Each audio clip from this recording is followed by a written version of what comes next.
so the box actually doesn't look too bad. They didn't tape that, which is kind of different, but I guess it was in a sealed Amazon box, so I guess that's okay. Alright, let's see what this says here. Attention, our camera is equipped with 2 lithium batteries, one of which is inverted in the camera. Please install the battery correctly before using it for the first time, otherwise the camera will not charge or boot. Our camera is equipped with a dock charger to charge a battery, but you need use your own charging head. Let's see what kind of literature we've got here. Got the instruction manual. Looks like 1-year warranty on it. Register now, and it looks like you get $5 on the Amazon gift card, so that's kind of neat. Got a QR code there. Looks like it shows you how to register it. All right, let's go see what we've got here. This looks like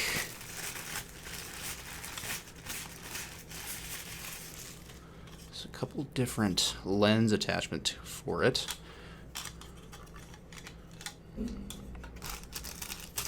Don't know what was supposed to be in that bag, but I guess we'll find out.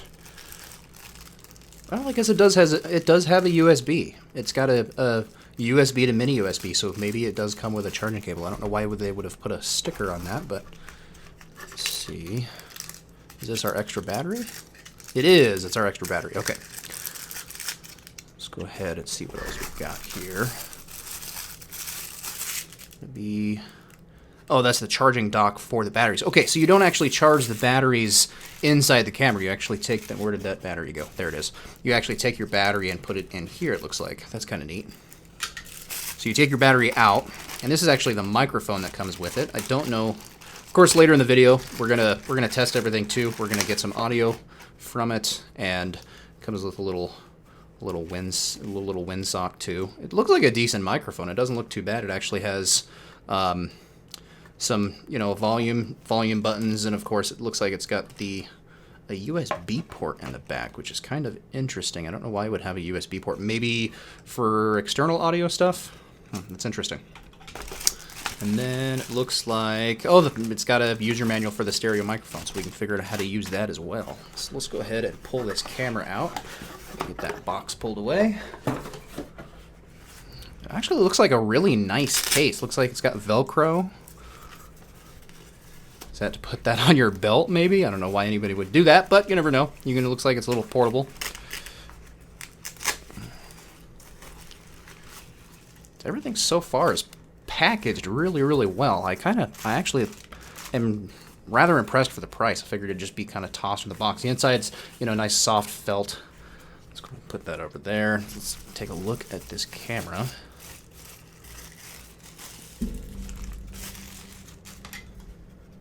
Oh, looks like it comes with a lens cover, of course. Everything's nice and clean and brand new. It's got a rather large screen on it. Looks like it's got a cover on it, which is good. Of course, it's made of, polymer or plastic, so it's, it's going to be, a plastic camera. For the price, it doesn't look like, you're going to get a whole ton, but it looks like the controls are actually fairly nice, and it looks like mic, HD, and USB in this port. Oh, yep, sure enough. That's actually really neat. And then your record and stop record button on the back here, and then it looks like you've got your zoom wheel here. And there's a couple other buttons over here that we'll dive into, and we'll look into and see what all those do, and all the little bells and whistles. Let's go ahead and put that lens cover back on it. I'm pretty sure that this, it does face around, so you can see what you're recording if you're standing in front of the camera. It looks like this is the battery port, and sure enough, the SD card goes right in there. And they did say that battery was flipped around backwards. Okay, it looks like you just flip that little pin over, flip the battery around, and then it looks like you can power it on from there. And it boots. It powers right up. You just tap that power. And apparently there's a little tone that it makes too. That's kind of neat. And it looks like this must be for an external light, or you're able to put in your microphone here. It looks like. Yeah, it looks like that's where that microphone docks at. And it looks like this is pretty standard for like flash camera mounts too. Do we have to unscrew that maybe? I think that's just screwed into the...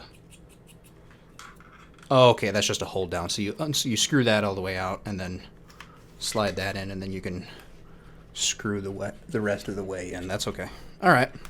Okay. And then it looks like this just plugs back into the microphone port here, which I could kind of see how that could kind of get in the way of your fingers maybe, if you kind of flip it over to the other side. Of course, we got the lens cover on it.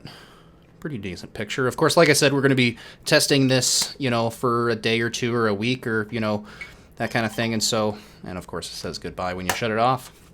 Yeah, I'm really actually kind of impressed with how the packaging was for $140. I mean, if the camera performs, you know, half as good as what the packaging is, I think it'll be really nice. We're going to go through all of these instructions, of course. We're going to really, you know, kind of put it through its paces and see how it does.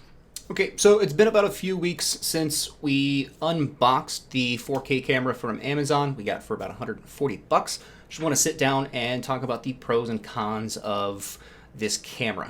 So let's go ahead and start with the cons.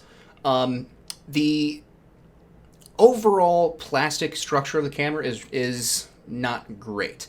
Nothing is loose on it, but especially the buttons. They don't feel nice and crisp and responsive. There's been plenty of times when I have clicked the record button and then it didn't actually start recording. So you really have to pay attention to the LCD screen on it.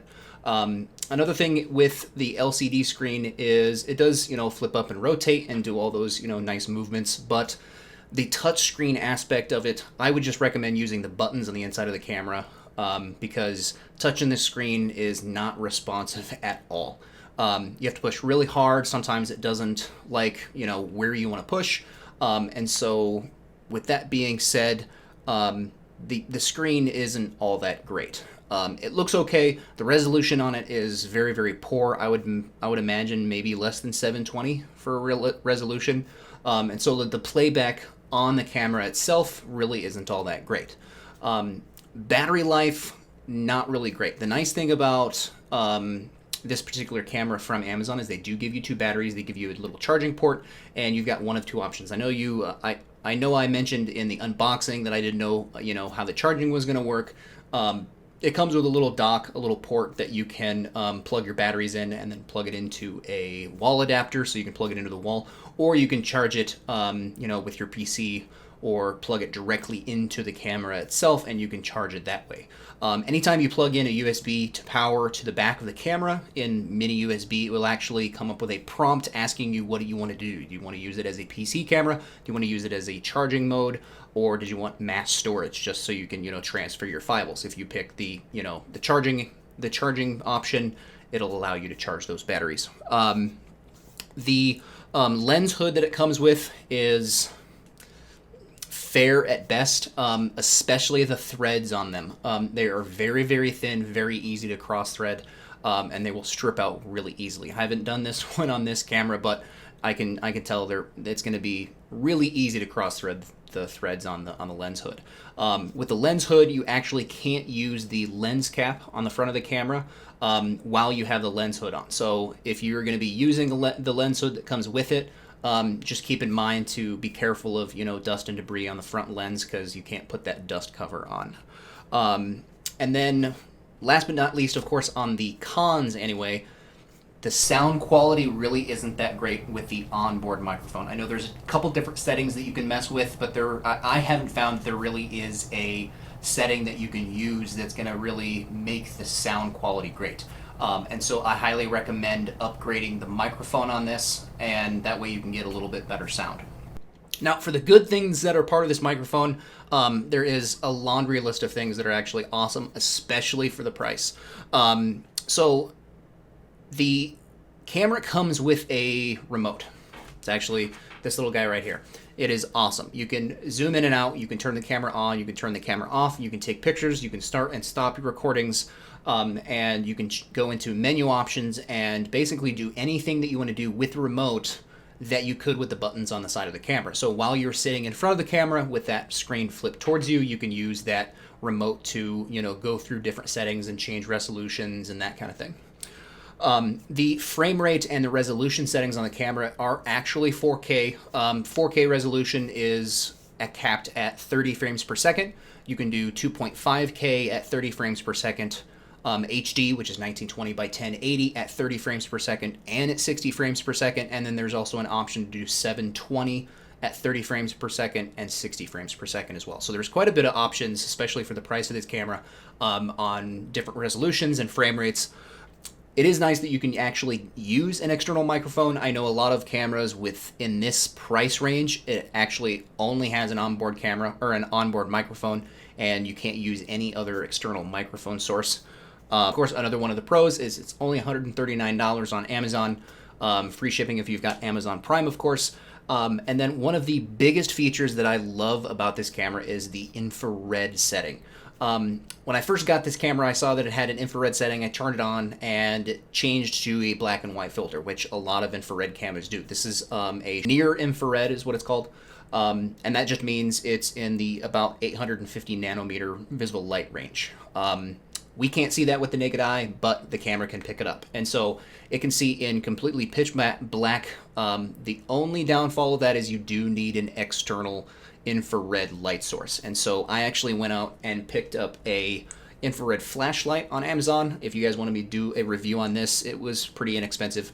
And so the only downfall of the IR setting on this camera is you do need an external source for it. So, but the capabilities of this camera are amazing with the price. You really can't beat it. I don't think I've seen anything else on Amazon thus far that's got this many features and capabilities that actually work for only $140. So I highly recommend picking up this camera, especially if you're just wanting to get into videography, or even if you want to take pictures. This camera takes awesome 4K resolution still photos, and I mean, it's really super simple to upload everything to your computer, especially just like with any other digital camera, so there's no extra steps. One of the things that I do recommend, though, that is actually in the instruction manual, is before you do anything with your SD card, plug it into your camera and it will reformat it for you. And then instead of removing the SD card, just use the USB cable that it comes with to plug into the computer and then, upload your files from there.